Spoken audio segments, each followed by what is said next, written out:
Hello everyone, welcome back. In today's video, we will discuss top 5 manual testing interview questions that are commonly asked in interview for freshers as well as experienced QA professionals.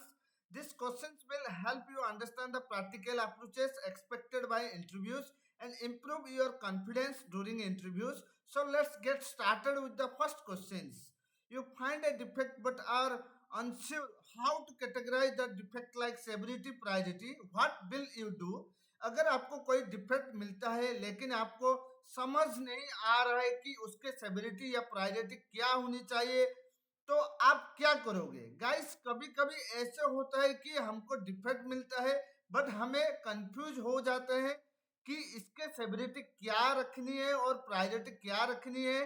चलिए इसको देखते हैं। Severity means bug कितना serious है system के लिए। अगर आप क्रैश हो रहा है या लॉगिन नहीं हो रहा है तो सेवरिटी हाई होगी। प्रायोरिटी मीन्स बग को कितना जल्दी फिक्स करना है। अगर यूजर के मेन काम रुक रहा है तो प्रायोरिटी हाई होगी। अगर कभी कंफ्यूजन हो जाए तो सोचो इस बग से यूजर को कितना इफेक्ट हो रहा है, और अगर स्टिल डाउट होता है तो क्यूए लीड या डेवलपर से डिस्कस कर लो। इसके बाद हम देखेंगे what is negative testing and why it is important.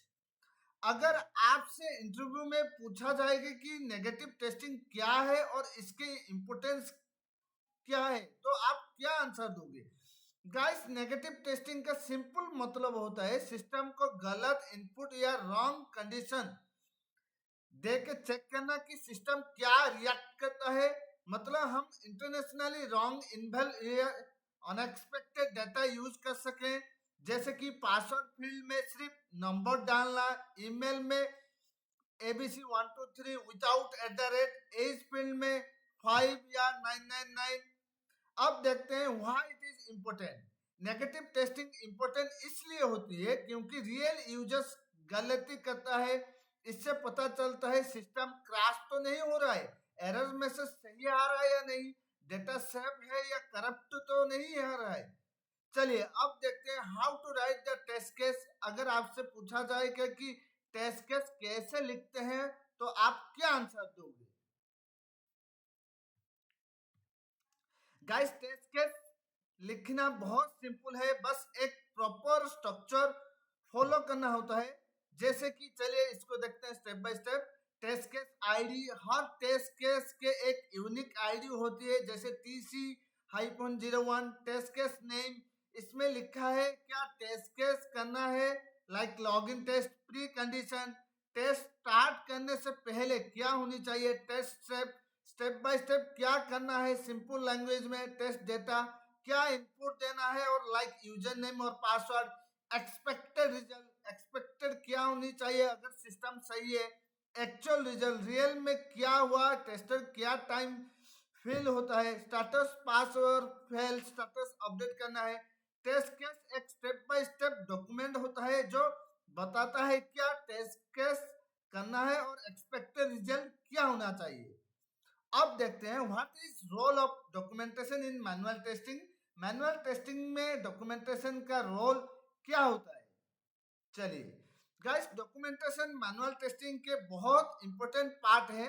Documentation का मतलब होता है टेस्टिंग से रिलेटेड सारी इंफॉर्मेशन को प्रॉपर तरीके से लिखना और मेंटेन करना। इसमें हम test case, test scenario, bug reports और टेस्ट रिजल्ट्स को डॉक्यूमेंट करते हैं। डॉक्यूमेंटेशन के वजह से टीम को पता चलता है कि क्या टेस्ट हुआ है और क्या पेंडिंग है और कौन सा डिफेक्ट मिलता है।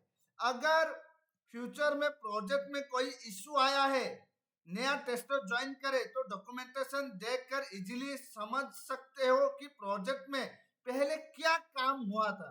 इसीलिए डॉक्यूमेंटेशन टेस्टिंग को ऑर्गेनाइज्ड, एक्यूरेट और इजी टू मैनेज बनता है। अब देखते हैं last topic, if documentation is not proper और incomplete documentation, what will be your approaches for the testing. अगर डॉक्यूमेंटेशन प्रॉपर ना हो या इनकम्प्लीट हो तो टेस्टिंग के लिए आपको अप्रोचेस क्या होगा? गाइस, अगर डॉक्यूमेंटेशन प्रॉपर ना हो या इनकम्प्लीट हो तो टेस्टिंग स्टॉप नहीं होती। सबसे पहले अवेलेबल डॉक्यूमेंट्स को रिव्यू करूंगा और जितना भी इंफॉर्मेशन मिलेगा उसको समझूंगा। उसके बाद बिजनेस एनालिटिक्स डेवलपर या प्रोडक्ट ऑनर से डिस्कस करके मिसिंग रिक्वायरमेंट्स क्लियर करूंगा।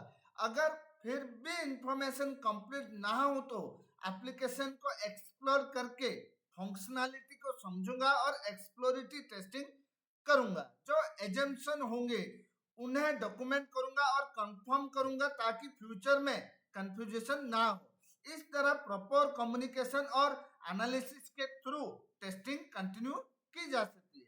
That's all for today videos. I hope this top 5 manual testing interview question will help you prepare better for your interviews.